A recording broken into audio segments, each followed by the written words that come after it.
Bienvenidos y bienvenidas a este programa número 14 de Campanazo, que sale todos los días lunes a las 7 de la noche. Y como siempre, tendremos dos segmentos. Un segmento orientado a un análisis del contexto internacional, nacional y regional, local, desde el sur, desde el Cusco, como siempre, ¿no? Para poder mirar el mundo desde aquí. Es una mirada sin duda diferente y necesaria de construir.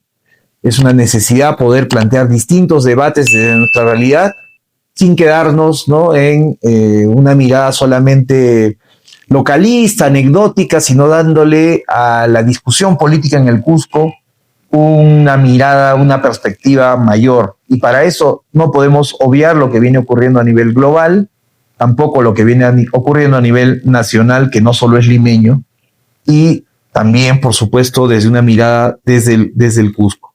Y en el segundo segmento tendremos nuestra entrevista, como todos los lunes, aunque no en todos los lunes, pero tratamos de tener siempre a un invitado para hablar sobre distintos temas.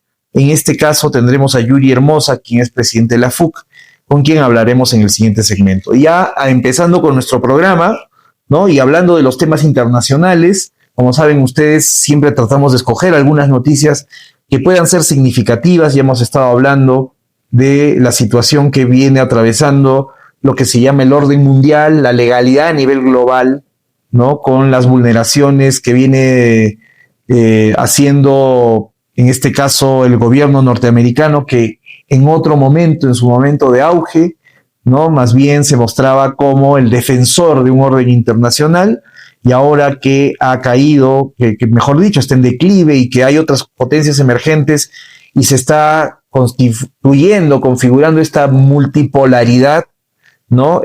Trump ha decidido, pues, digamos, actuar para controlar su espacio vital, le podríamos decir, bajo esta lógica de la doctrina Monroe del siglo XIX, ¿no?, de pensar y de considerar que Estados Unidos está predestinado, ¿no?, a dominar de alguna manera el mundo y a controlar, por tanto, también América Latina, que considera su patio trasero.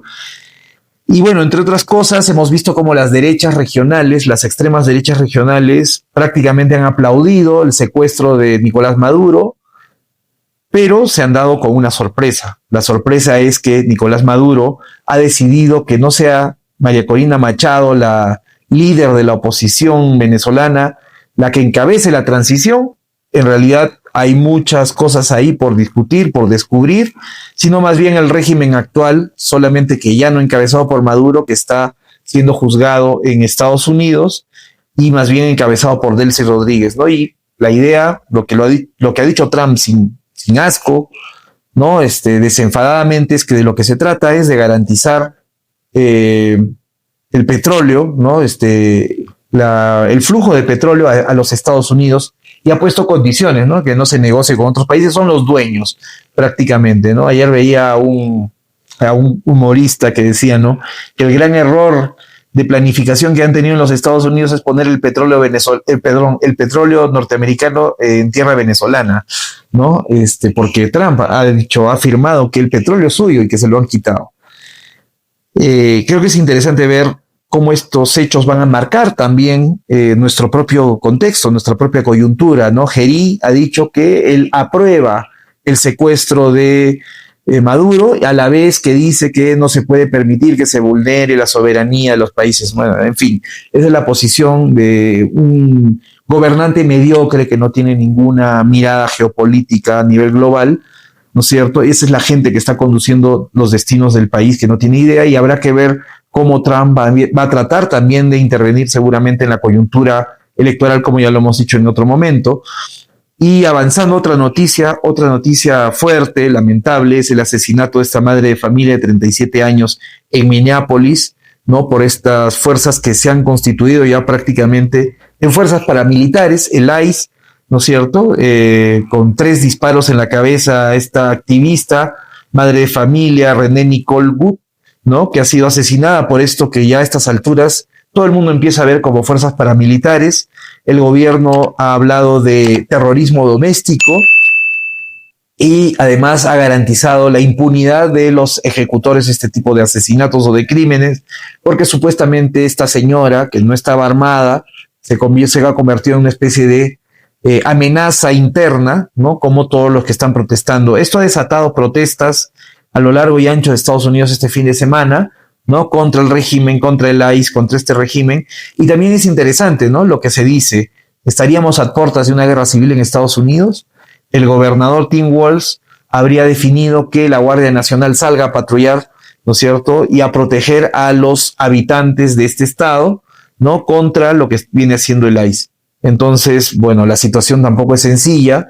Vamos transitando a una dinámica bastante autoritaria en los Estados Unidos y la extrema derecha viene actuando como lo está haciendo en los últimos tiempos, sin ningún empacho, sin ningún límite, ¿no? Más bien haciendo lo que dijo justamente un vocero norteamericano, que esa es la política real, la que se define por la fuerza y la violencia, y que quien ejerce y tiene más poder quien tiene más fuerza y quien tiene más capacidad de ejercer la violencia es quien finalmente pone las reglas, y las reglas las quiere poner así Estados Unidos en el Perú, nuestro subcontinente, en Venezuela, en Colombia, que también ha sido amenazada, en Groenlandia, que es otro tema también que está ahí sobre la mesa, porque él ha dicho que quiere comprar o sino que va a invadir Groenlandia militarmente, siendo parte, digamos, este territorio de Dinamarca, que a su vez es miembro de la OTAN, con todo lo que eso significaría, ¿no?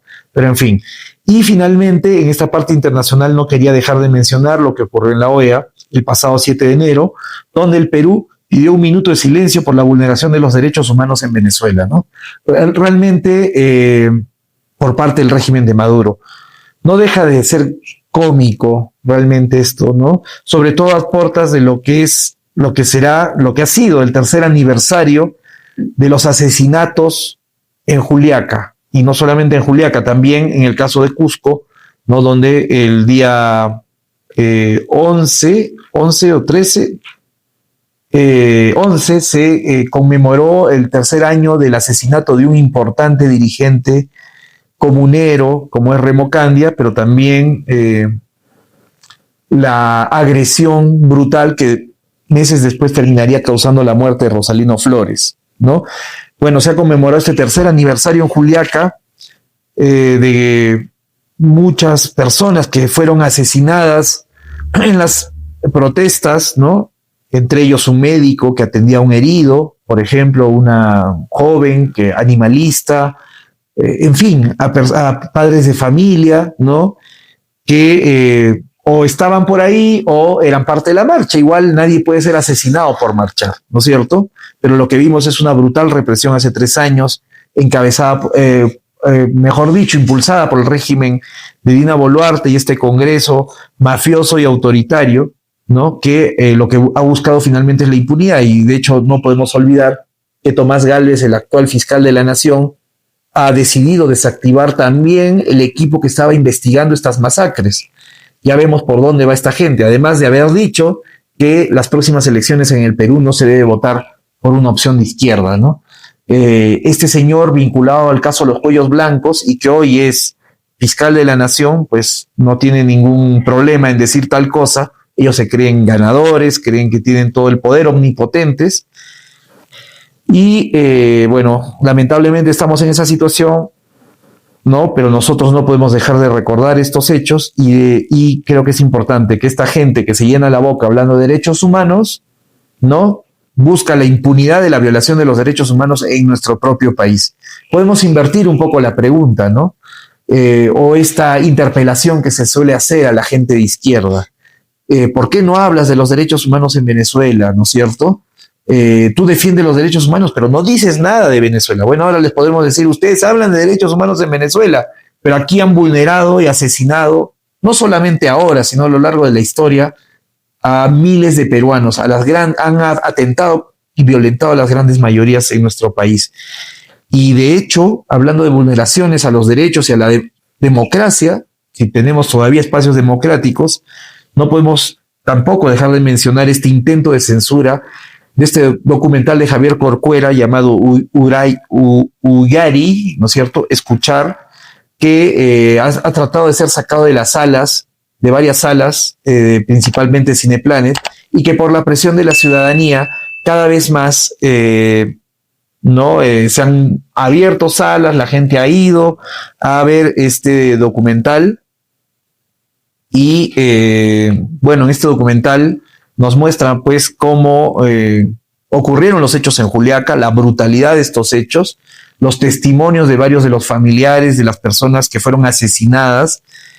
Vayan a verlo, realmente este es un documental muy, muy importante, pero queríamos también traer a colación esto, ¿no? Primero, este intento de censura, de nunca escuchar al pueblo, porque lo que se ve, el sentido de este documental es ese, escuchar a la gente, ¿no es cierto?, a los afectados, a las víctimas de esta violencia brutal, pero además haciéndolo con un contraste bien interesante con otros hechos históricos ocurridos también en Puno, donde se asesinó en otras épocas también a quienes defendían derechos tan básicos como el derecho de las mujeres a poder aprender a leer y escribir, ¿no?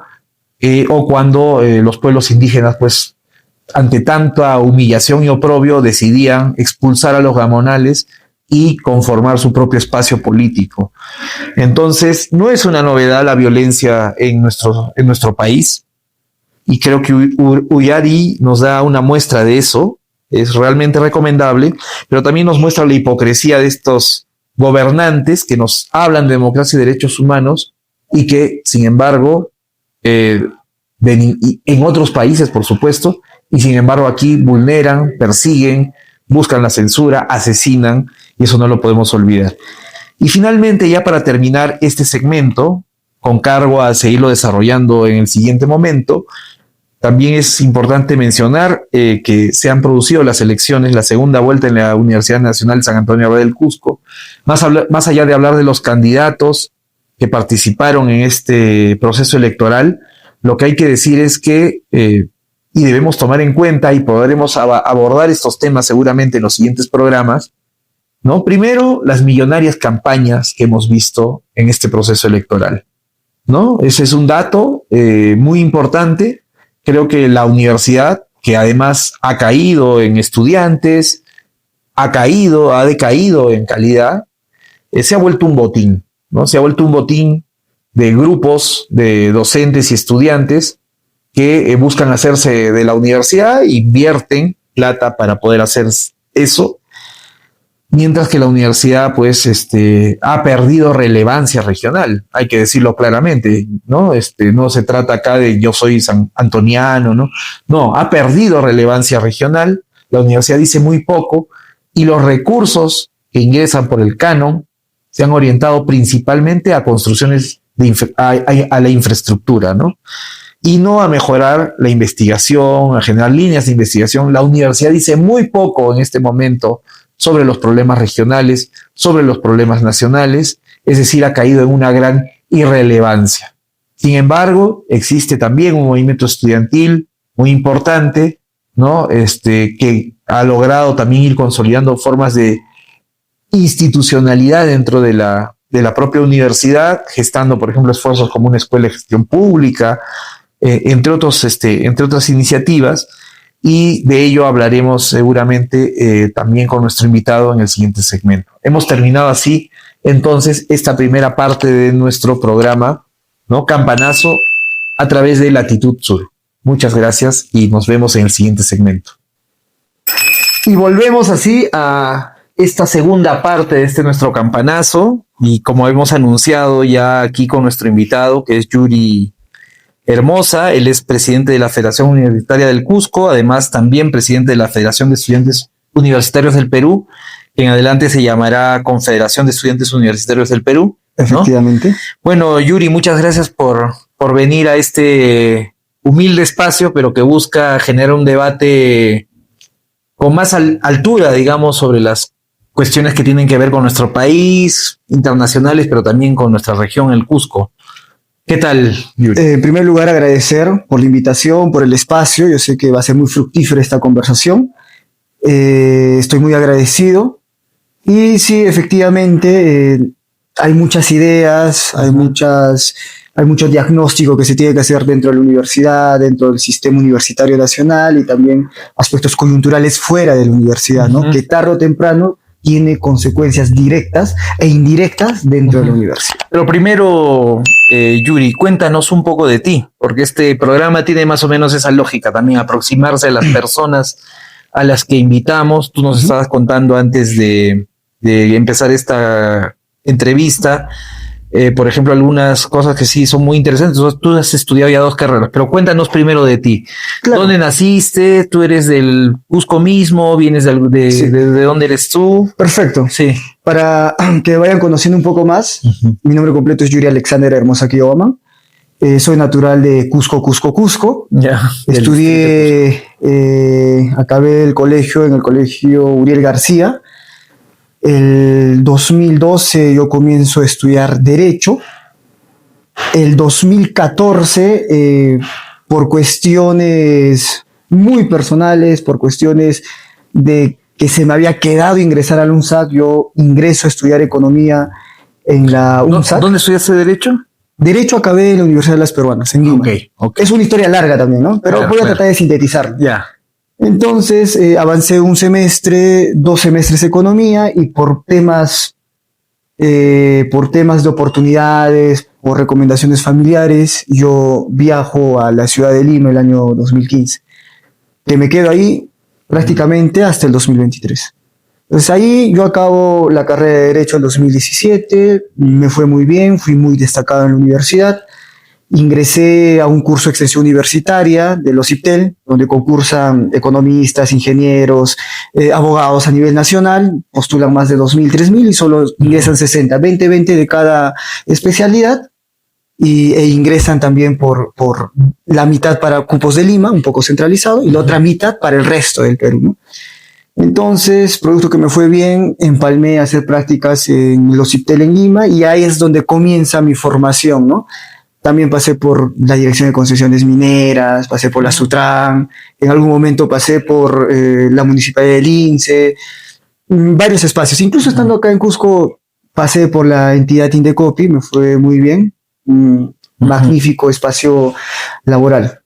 Pero ahora aterricemos al tema, cómo caigo al tema de la representación universitaria. Sí, y la economía, ¿por qué? Para terminar un poquito esta parte, ¿por qué te decidiste a estudiar economía? Y luego podemos hablar un poquito más del rol que estás cumpliendo. Exacto. Ahora, ¿no? Primero yo decidí estudiar Derecho cuando yo estaba en sexto de primaria, por influencia de mi padre, que le gustaba esa área, por influencia también de que siempre me han inculcado el tema de justicia, que hay mucha injusticia, el tema de que tengo familiares también que son de distintas provincias, y la situación de oportunidades y de injusticia es totalmente diferente a la que se vive en una ciudad o una zona urbana, ¿no? Entonces se me ha quedado eso desde ese momento, y posteriormente me forjé en temas de apegarme a defender los derechos humanos, derechos de distintas generaciones.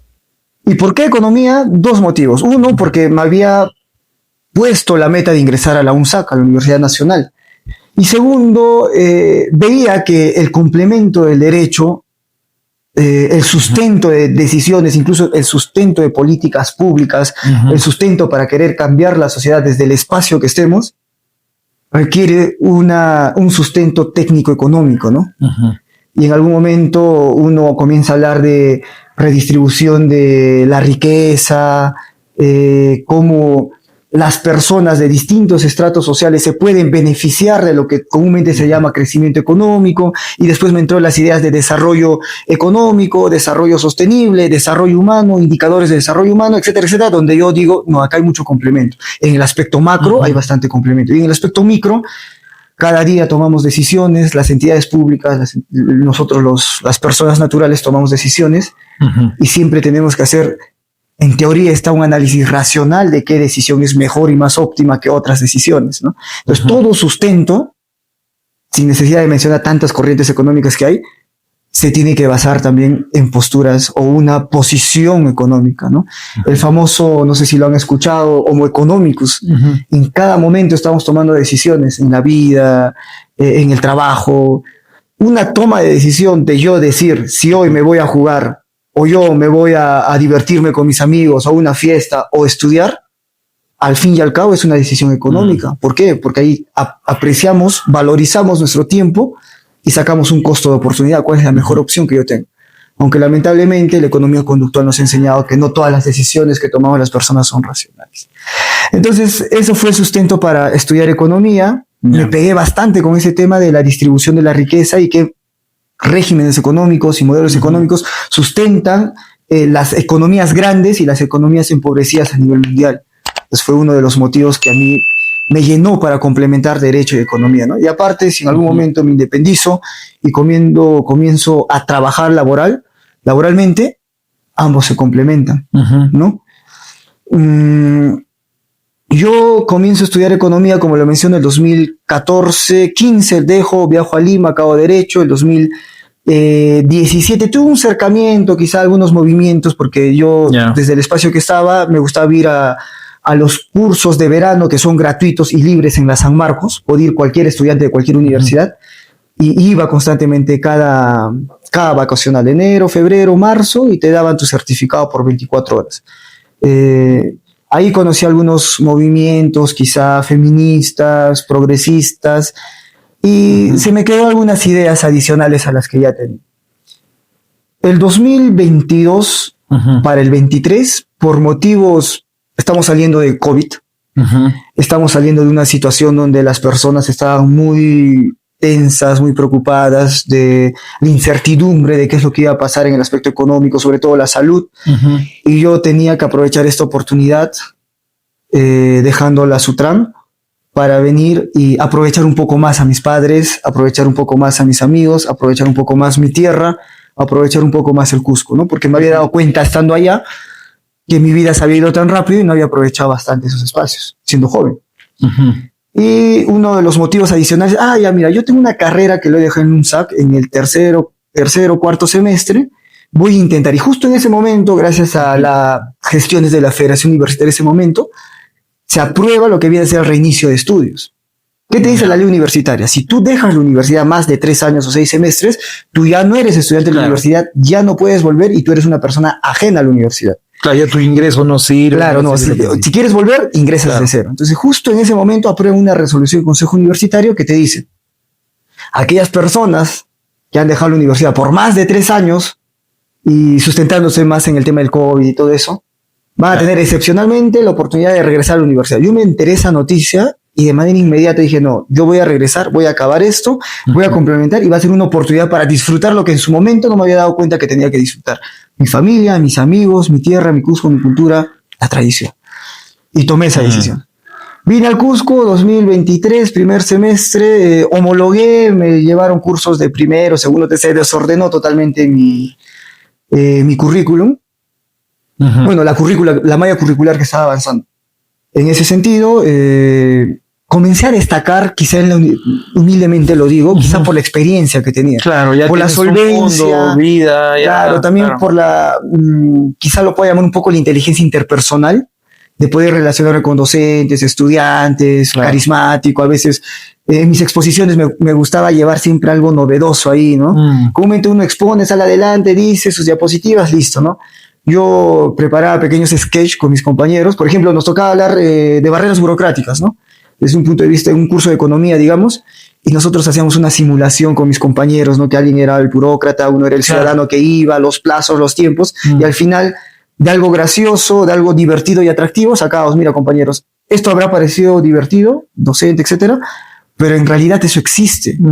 Y las barreras burocráticas, por ejemplo, te generan un gasto, un costo social a nivel nacional, a nivel local, en los 3 niveles de gobierno, ¿no? Y eso se le traslada de manera muy sencilla. Incluso las exposiciones recuerdo que me ha tocado exponer a Adam Smith, etcétera, fuimos con una mano, la mano invisible. Lo hicimos un diseño así, una mano grande, y al final entendieron la dinámica, hicimos pegar algunos post-it ahí, pero impactaba.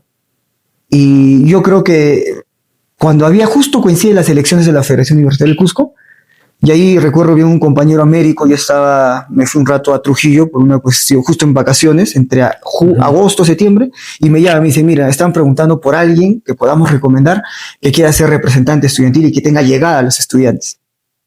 Y yo, Yuri, te conozco, sé que cómo eres, cómo llegas, cómo interactúas, cómo das algunas soluciones a los problemas, y te estamos recomendando. Ese fue el primer contacto donde yo me contacté con el grupo, un movimiento estudiantil que había dentro de la universidad llamado Causacho UNSA. Entré, la verdad, estaba muy interesado, me dijeron, tú apóyanos, acá hay elecciones internas, cualquiera puede llegar a ser presidente. Ahí también pasaron unas irregularidades, pero al final, con un trabajo arduo, moviendo bien las bases, llegué a ser el candidato como presidente para la Federación Universitaria del Cusco desde Causacho UNSA. Entonces se vienen las elecciones del 2023, 24, 25, 26. Qué raro, 4 años y sigue siendo presidente de la FUC. Eso tiene una explicación.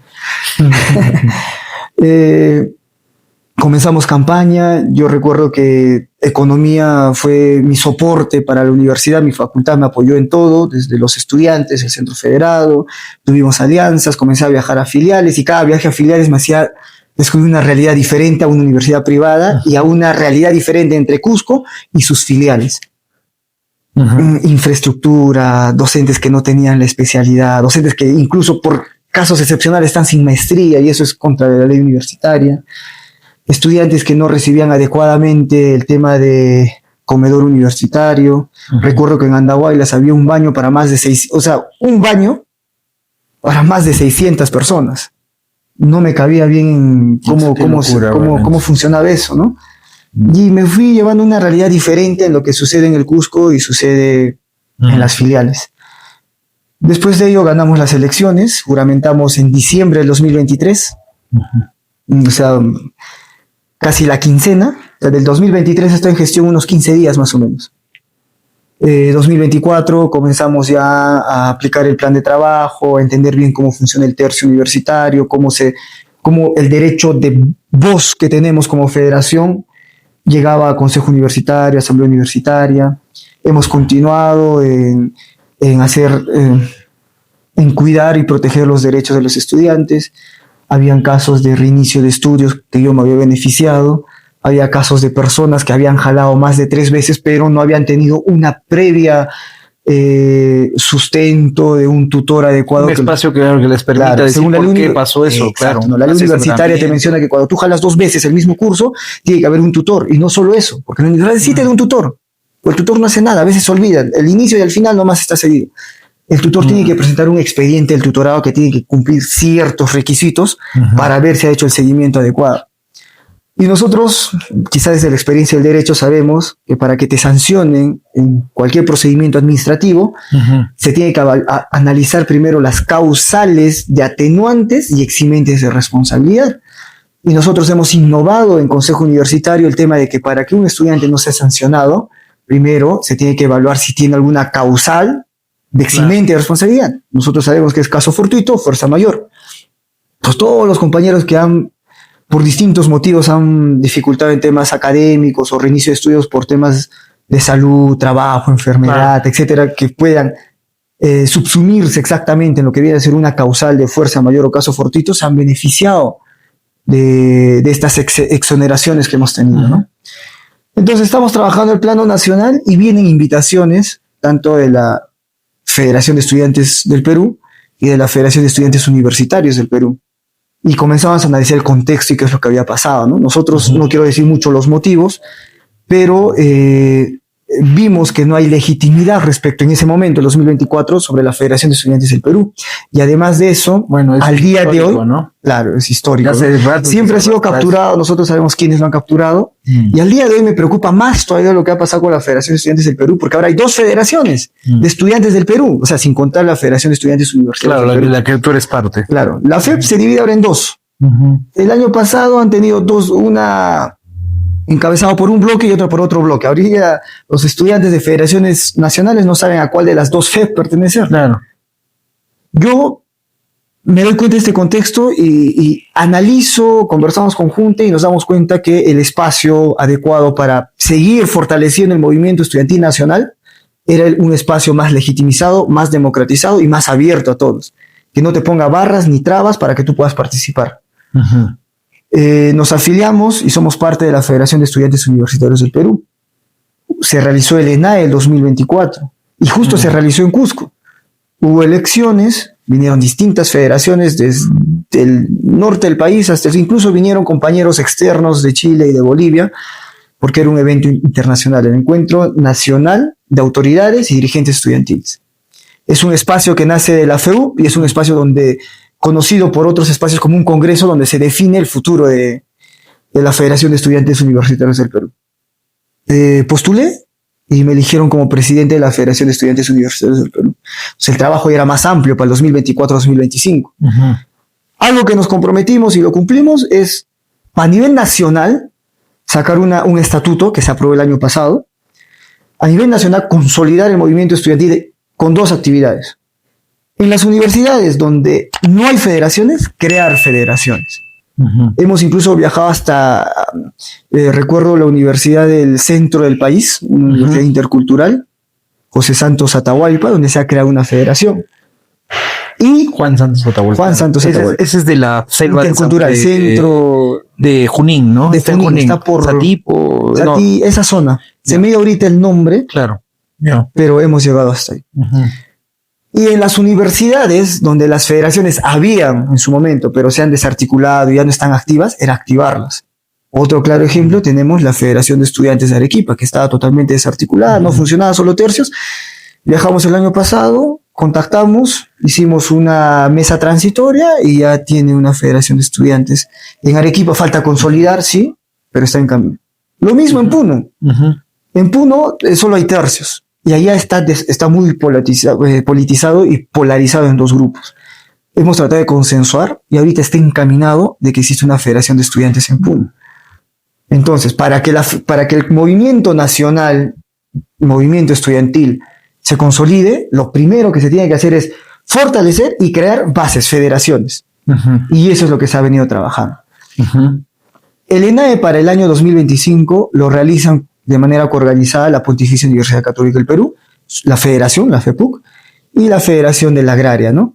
La Federación de la Universidad Agraria La Molina, y se realizaron en 2 lugares todavía, en la Católica y en la Agraria, 2 días.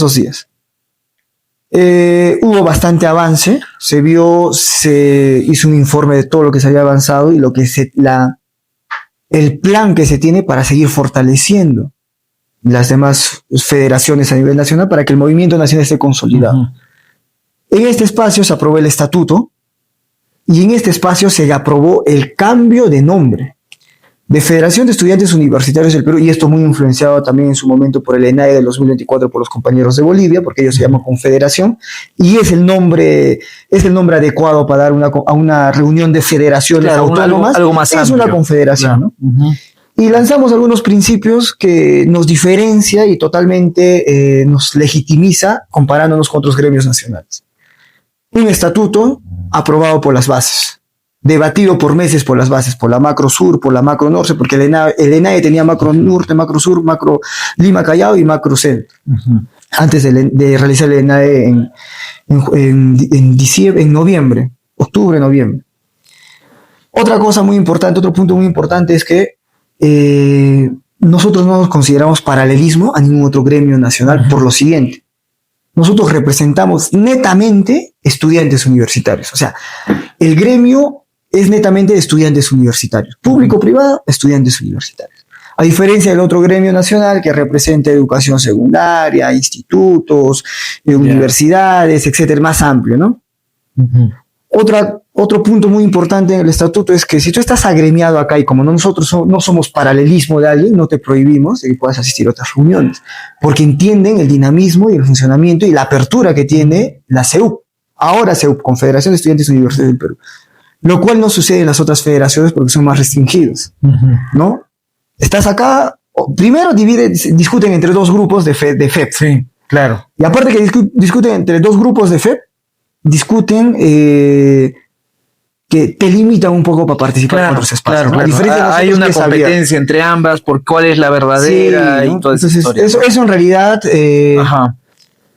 afecta, daña lo que viene a ser el movimiento estudiantil nacional. Pero además en un contexto como este, ¿no? O sea, creo que... Ya se vienen elecciones. Pienso, por ejemplo, ¿no? Antes teníamos una mirada muy rígida de la organización y estamos en tiempos donde la gente no necesariamente se organiza de esa manera. Tú puedes tener múltiples referencias organizativas. Claro, y si tú no eres capaz de construir, de acoger, digamos, a personas que tienen esas dinámicas, no logras, pues, ¿no? Y esa rigidez que había antes, no, la federación es una sola, o sea, y aparecen yo he vivido un poco esa experiencia, desde los 17 años te cuento, fui a un congreso de la FEP en Arequipa, por ejemplo, ¿no? Y recuerdo que el dirigente tenía una edad bastante grande para ser dirigente universitario, pero era la eterna pugna, ¿no? De ver cómo refundábamos la federación y siempre dábamos vueltas en eso, ¿no? Y no se avanzaba. Entonces me parece bien interesante lo que comentas, porque se ha avanzado, efectivamente, no hay un avance, ya no, Claro. no hay esa En el parálisis. tema de la rigidez, al menos. Claro. No, pero además se han reconstruido, están reconstruyendo, porque hemos estado décadas en esta historia, ¿no? De no poder reconstruir a la Federación de Estudiantes, capturada por unos, cuestionada por otros, y es como que no había alternativa. Ahora veo que ha habido una masa crítica, digamos, que ha permitido crear otra cosa y ha revitalizado bastante el movimiento estudiantil, ¿no? Efectivamente, totalmente de acuerdo. Al menos ha roto esa rigidez, al menos ahora es más abierta el espacio donde estamos apoyando, dando solvencia, y sobre todo nosotros frente a la FEP, puntualmente, no nos consideramos un paralelismo. Claro. Es más, nosotros, en el último problema que ha habido el año pasado, a fines del año pasado, donde aparece otra FEP, un poco quizá con el discurso de que está más legitimizada, no capturada por quizá por algunos grupos políticos, hemos estado vigilantes, ni siquiera hemos dicho que reconocemos a una o reconocemos a la otra, a las dos o no, nada. Hemos estado vigilantes, seguimos vigilantes, calculamos las fuerzas que tienen, pero yo creo que el paradigma de cómo funciona la FEP todavía falta mucho para que pueda tener esa legitimidad que tenía hace muchos años atrás, ¿no? Claro. Pero para eso no es que tienen que cambiar las personas o quien lo dirige, no, está mal. Lo que tiene que cambiar es su misma estructura y cómo sería la nueva participación de las demás federaciones. Grosso error porque está casi rígida al día de hoy. Claro. Y en eso, quien le ha ganado por mucho es este grupo, que ahora se llama Confederación de Estudiantes Universitarios del Perú, ¿no? Y está ganando espacio, y está ganando protagonismo en muchas ocasiones, por su mismo dinamismo de apertura, por su mismo dinamismo que en su junta directiva está literalmente casi obligados de que todos los que son federaciones participen ahí en la toma de decisiones, ¿no? Y eso democratiza más y te limita para que sea capturado por cualquier grupo político. Claro. Porque todo, al fin y al cabo, toda federación agremiada es parte de esa junta directiva. Claro. Con el respeto de que existe a los que asumen cargos dentro de la junta, ¿no? Digamos. Es muy complicado. ¿no? Claro, o sea, trasladando esta idea a los compañeros universitarios de todo el Perú, es muy complicado una captura en la misma estructura de la CEU porque todos participan. Es imposible que todas las federaciones de todo el país tengan una sola línea política o un grupo político. Es imposible. Entonces, eso hace de que se equilibre el poder, ¿no? Entonces, eso ha sido uno de los cambios, de las innovaciones que hemos tenido para mantener un equilibrio dentro de la CEU y está dando buenos resultados. Ahorita quien asume la juramentación se va a dar pronto, en las próximas semanas, a fines de enero, encabeza los compañeros de la agraria. Ahora, hay algo que nos diferencia de la FEP, es lo siguiente: los cargos que caen en la junta directiva de la CEU no son por personas. Eso es algo novedoso acá. Por ejemplo, antes yo era presidente de la FUP en su momento. No, ahora si digamos el nuevo integrante que va a ser presidente no recae en una persona, cae en una federación. Entonces se entrega a la federación la presidencia. Y claro, y la federación decide quién lo va a dar la cara, ¿no? Quién lo va a personificar. Claro. ¿No? Entonces, ahora la presidencia ha caído en la federación, en la agraria, y vicepresidencia ha caído en la FUC, en la Federación la Federación Universitaria del Cusco. ¿No? Pero acá ya no es nombre. Claro. Es federación. Es la federación. Entonces, en el cambio que va a haber a fines de enero, van a ir las federaciones, y ¿dónde se da el cambio? En el lugar del quien asume la presidencia de la federación. O sea, en la agraria. En este caso toca la juramentación en la agraria. Entonces van a ir del resto del país o los representantes de sus federaciones para decir en una elección interna, acuerdo interno, nosotros vamos a decir que quien va a personificar a esta federación es tal persona. Claro. Muy democratizado, muy aperturado, muy abierto, muy difícil de que sea capturado, pero es lo que se ha aprobado en el último estatuto. Ahora, digamos, los tiempos son cortos en este tipo de espacios. Sí. hay varias cosas que me parecen interesantes de las que mencionas, ¿no? Hemos conocido un poco tu vocación, ¿no es cierto? Este tema de las desigualdades, por qué entras a economía, que me parece interesante, una lección, en fin. Me parece importante también esto que mencionas, ¿no? Muchas veces ocurre, sobre todo en estos tiempos, que hay una prisa porque los jóvenes definan y hagan rápido las cosas, ¿no?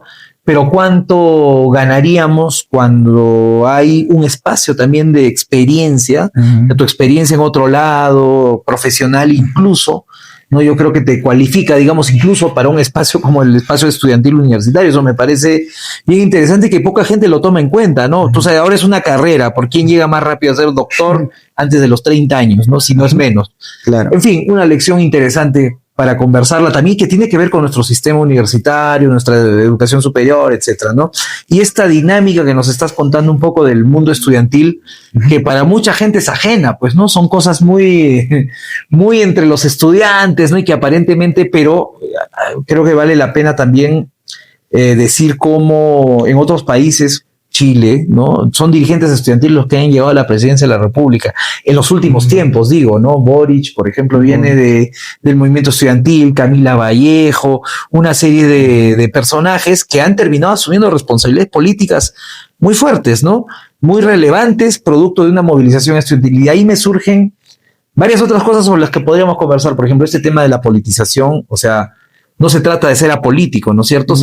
Hay una discusión de ideas, también ser lo suficientemente flexibles para que no sea capturado por un grupo, sino porque, en fin, ahí habría que preguntarnos qué principios movilizan a la Confederación, por ejemplo, ¿no? ¿Cómo han definido esos principios? Podríamos no ser democráticos, digamos, pero apuestan por procesos democráticos. ¿Qué mirada de país hay detrás de eso? Creo que hay toda una reflexión que hacer ahí, ¿no? Y lo otro, que es un tema que viene de coyuntura, aunque ya no tenemos mucho tiempo, sí es lo ocurrido recientemente en la universidad, ¿no? Que ha sido estas elecciones al rectorado, donde hemos visto pues un despliegue de dinero, de recursos en las campañas.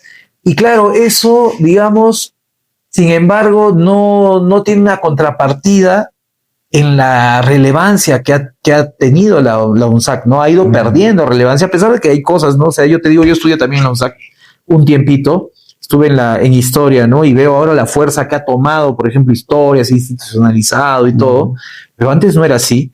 Y sin embargo, ahora con recursos del canon y todo esto, como que otras universidades crecen, ¿no? En cantidad de estudiantes incluso, y la UNSAC como que no está presente, no se siente que esté presente en los debates de la región, ¿no? De los problemas de la región y del país. Bueno, ustedes han estado, creo yo, también habría que decirlo, todo esto ha sido producto, este relanzamiento del movimiento estudiantil, tiene que ver también con la reforma universitaria, ¿no? Creo que de alguna forma la discusión sobre la reforma universitaria fue positiva, ¿no? Para que los estudiantes se involucren, discutan qué tipo de universidad se quiere, ¿no? Y todo eso. ¿Qué nos podrías decir un poquito sobre este elemento de la UNSAC, ¿no? O sea, el Cusco, hay que decirlo, fue el primer lugar donde se hizo una reforma universitaria, no fue Córdoba. Fue en 1908, si no me equivoco, ¿no es cierto? Ahí impulsado por este rector norteamericano Yeseke, y que dio a luz a una generación fabulosa desde el Cusco. Fabulosa, insuperada hasta ahora, ¿no es cierto?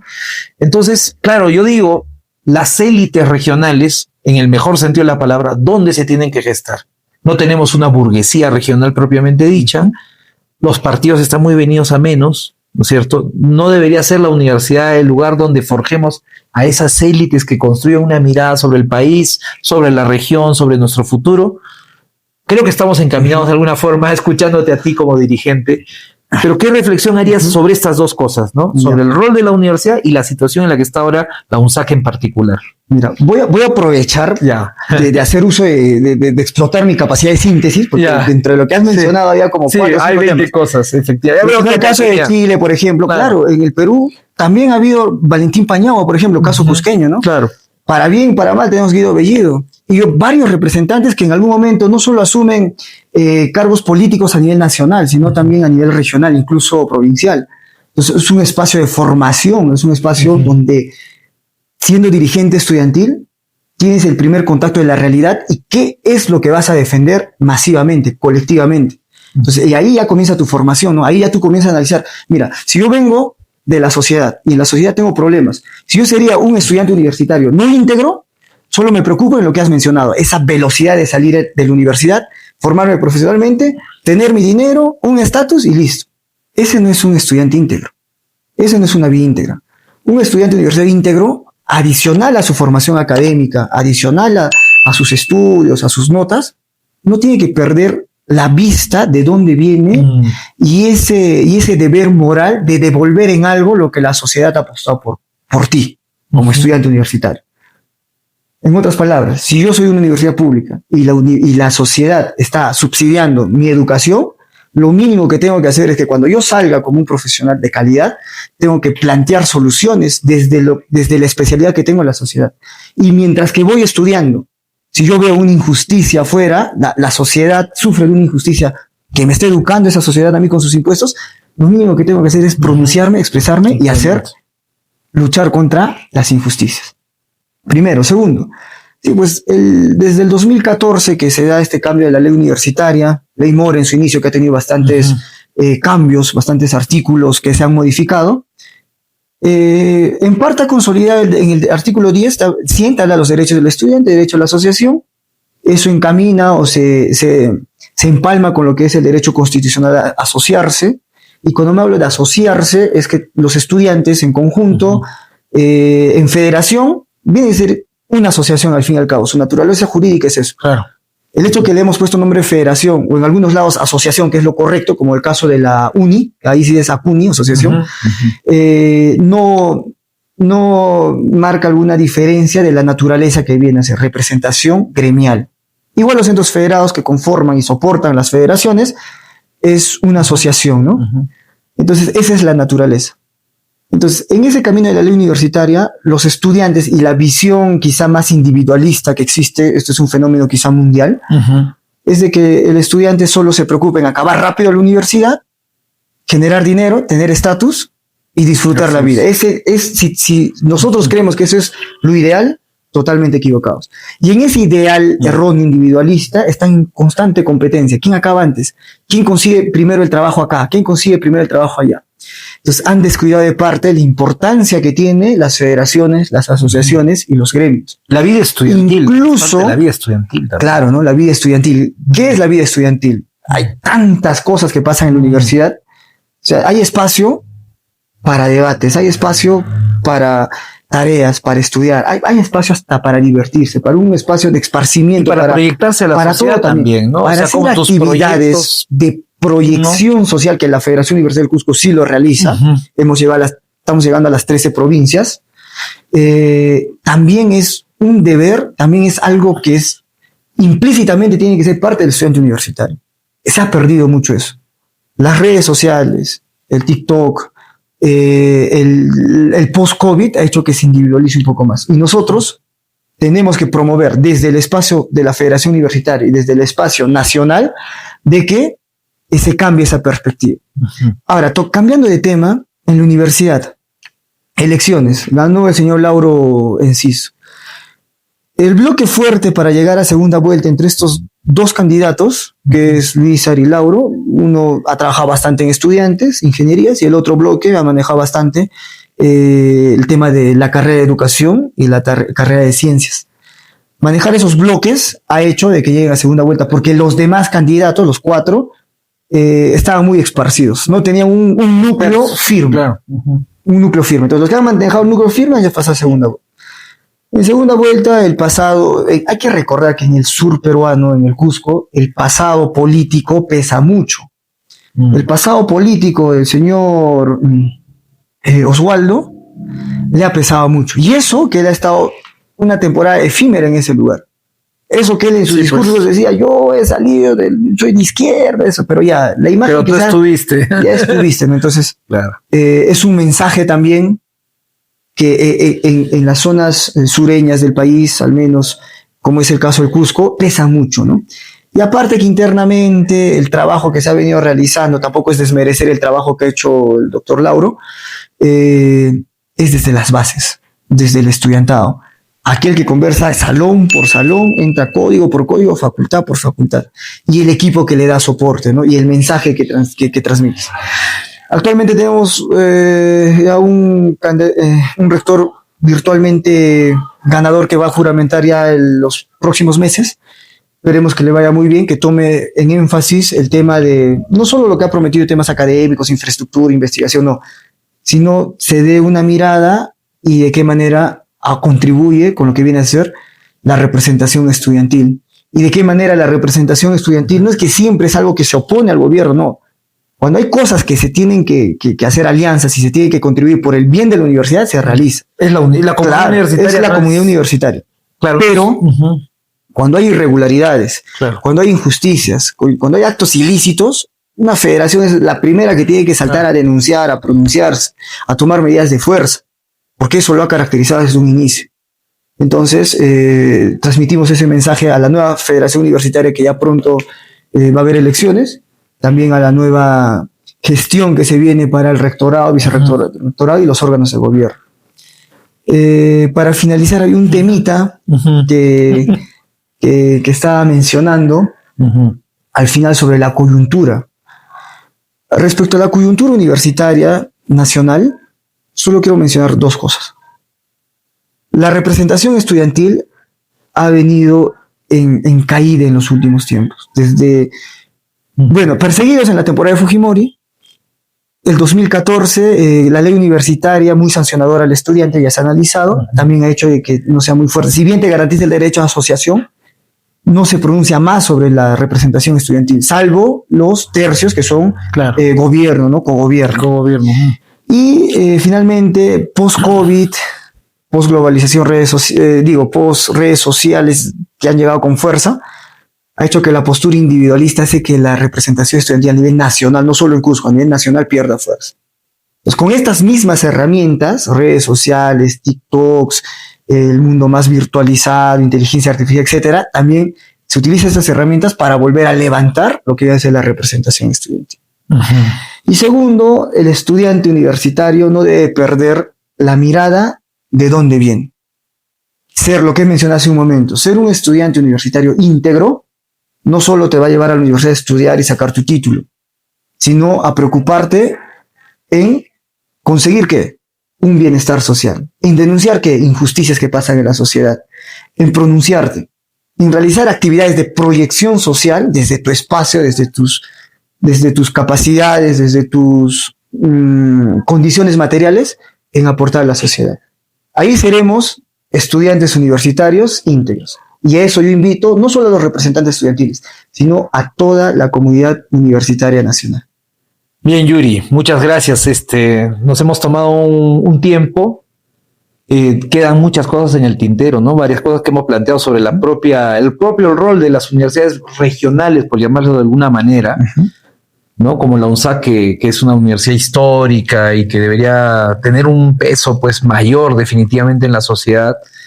Estos recursos que deberían invertirse también en investigación, ¿no? O sea, somos una sociedad extractiva, o sea, tenemos una economía principalmente extractiva.